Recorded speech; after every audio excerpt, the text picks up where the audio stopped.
بسم الله الرحمن الرحيم.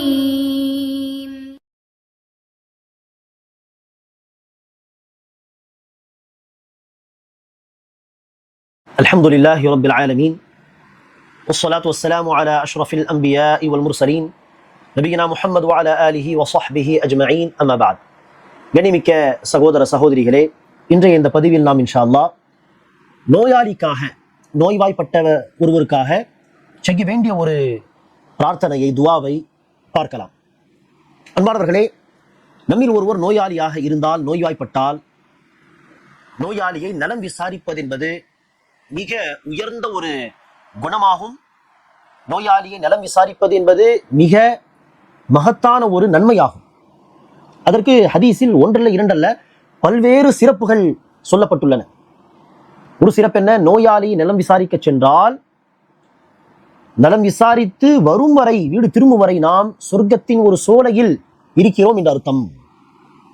அதேபோல் நாம் நலம் விசாரிக்க சென்றால் 70,000 மலக்குமார்கள் அநேகமாக நமக்காக பிரார்த்தனை செய்வார்கள், அல்லாஹ்விடத்தில் துஆ செய்வார்கள். இவ்வளவு மகத்தான ஒரு அமல் தான் நோயாளியை நலம் விசாரிப்பது. நபிகள் நாயகம் ஸல்லல்லாஹு அலைஹி வஸல்லம் அவர்கள் முஸ்லிம்களாக இருந்தாலும் சரி, முஸ்லிம் அல்லாதவர்களாக இருந்தாலும் சரி, பணக்காரர்களாக இருந்தாலும் சரி, ஏழைகளாக இருந்தாலும் சரி, நபி ஸல்லல்லாஹு அலைஹி வஸல்லம் அவர்கள் நலம் விசாரிப்பார்கள். அதற்கு ரசூலுடைய வாழ்க்கையில் பல அழகிய உதாரணங்கள் உண்டு. ஆக நாம் நலம் விசாரிக்க வேண்டும். அதே நேரத்தில் நலம் விசாரிக்க நேரடியாக சென்றால் நோயாளியை அல்லது நோயாளியின் குடும்பத்தினர்களை சிரமப்படுத்தாத விதத்திலே அதிகமான நேரம் உட்காராமல், அவர்கள் சிரமப்பட்டு ஏதாவது கொண்டு வருவார்கள், அப்போது நாம் தடுத்து, இல்லை நலம் விசாரிக்க வந்தோம், நீங்கள் சிரமப்பட வேண்டாம் என்று தடுத்து, இயன்றவரை அவர்களை சிரமப்படுத்தாமல் நலம் விசாரித்து வர முயற்சிக்க வேண்டும். அதிகமாக உட்கார்ந்து பேசி நோயாளியை சிரமப்படுத்தக்கூடாது.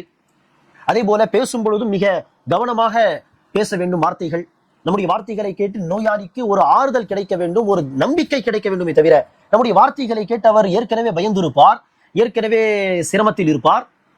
நம்முடைய வார்த்தைகளை கேட்டு இன்னும் அதிகம் பயந்து விடக்கூடாது. ஆக ஆறுதல் சொல்லும் விதமான, நம்பிக்கை ஊட்டும் விதமான வார்த்தைகள்.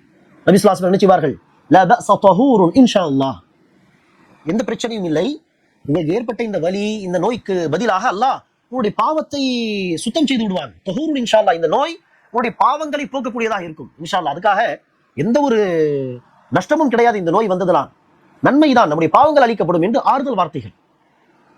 சோனில் விசாரித்தாலும் விசாரித்து சில ஆறுதல் வார்த்தைகளை சொல்லி வைத்து விட வேண்டும். நீண்ட நேரம் பேசி சிரமப்படுத்தக்கூடாது. அப்படிப்பட்ட அதபுகளை, ஒழுக்கங்களை பேணி நடப்பதோடு, நோயாளியை நலம் விசாரிக்கும் பொழுது நாம் அவர்களுக்காக செய்ய வேண்டிய ஒரு பிரார்த்தனை தான் இப்போது நாம் பார்க்கக்கூடிய இந்த பிரார்த்தனை. இந்த பிரார்த்தனையின் சிறப்பு என்ன?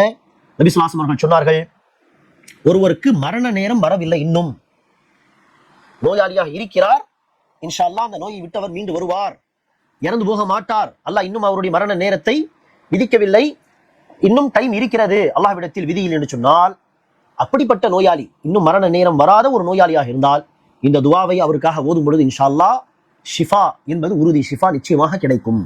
ஆக ஓதக்கூடியவருக்கும் அந்த நம்பிக்கை இருக்க வேண்டும், அந்த நோயாளிக்கும் அந்த நம்பிக்கை இருக்க வேண்டும். இந்த துஆ ஓதப்பட்டால் என்ன துஆ? பிஸ்மில்லா என்று 3 தடவை சொல்ல வேண்டும். பிஸ்மில்லா பிஸ்மில்லா பிஸ்மில்லா என்று சொன்ன பிறகு இந்த துஆவை 7 தடவை 7 டைம்ஸ் சொல்ல வேண்டும். அஸ்அலுல்லாஹல் அஸீம் ரப்பல் அர்ஷில் அஸீம் அன் யஷ்ஃபியக், அஸ்அலுல்லாஹல் அஸீம் ரப்பல் அர்ஷில் அஸீம் அன் யஷ்ஃபியக். என்ன சொன்னோம்?